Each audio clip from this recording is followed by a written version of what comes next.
ఏం వాడతారు కానీ రాజమహారాజు ఉంది ఏం వాడాలో కూడా అర్థం కాని పరిస్థితి అయిపోయింది. మహారాజు కోట ఉంటాయి ఏం వాడతారంటే ఏం చెప్తారు ఏం వాడాలంటే కూడా అర్థం కాని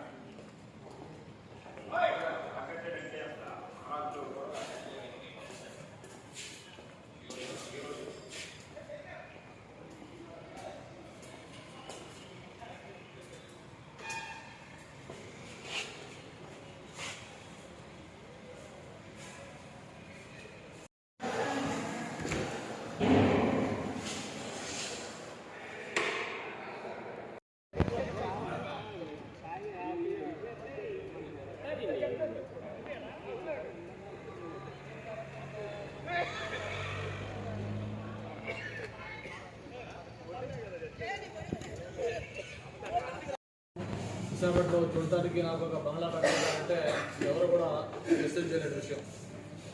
కానీ దానికి భిన్నంగా విశాఖపట్నంలో రాజధాని అని చెప్పి అసెంబ్లీ సాక్షిగా అమరావతి రాజధాని అని చెప్పని అంగీకరించి మళ్ళీ అధికారంలోకి వచ్చిన తర్వాత దాని మీద యూటర్న్ తీసుకొని లేదు 3 రాజధానులు, Visakhapatnam executive capital, Amaravati legislative capital, Kurnool judicial capital అని చెప్పని ఆయన మాట తప్పి వరని చెప్పి అక్కడ యూటర్న్ తీసుకున్నారు. సరే, దాన్ని ఎలాగూ న్యాయస్థానాలు అంగీకరించకపోయినా కూడా నేను వచ్చే ఉంటానని చెప్పని ఇక్కడ చెప్పడం జరిగింది. దాన్ని కూడా చూసాం మనం. అనేక వాయిదాలు వేశాడు, అనేక పండగల పేరు చెప్పారు, ముఖ్యమంత్రి చెప్పారు, ఇన్ఛార్జీలు చెప్పారు, మంత్రులు చెప్పారు, ఎమ్మెల్యేలు చెప్పారు, ప్రతి ఒక్కరు కూడా ఏడ్చి చెప్పారు ఇదిగో వచ్చేస్తున్నాడు అదిగో వచ్చేస్తున్నాడు. చివరికి ఆయన రాకుండానే ఆయన పదవి కాలం కూడా అయిపోయింది.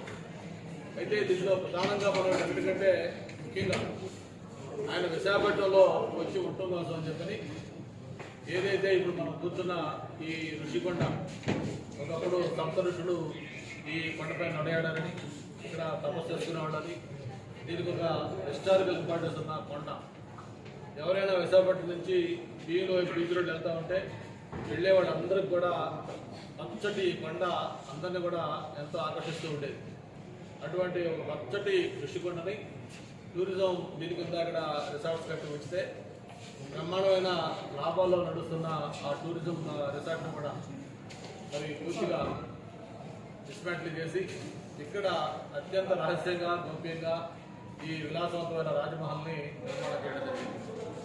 ప్రభుత్వం ఏదైనా ఒక నిర్మాణం చేసేటప్పుడు దాంట్లో రహస్యాలు ఉండవు. బహిరంగంగా ఆ బిల్డింగ్ దేనికోసం కడతా ఉన్నారు, ఎంత విస్తీర్ణత కడతా ఉన్నారు, ఎంత ఎస్టిమేట్తో కడతా ఉన్నారు, అందులో ఏం ఫెసిలిటీస్ ఉంటాయి, ఇవన్నీ డ్రాయింగ్స్తో సహా బయట డిస్ప్లే చేస్తారు.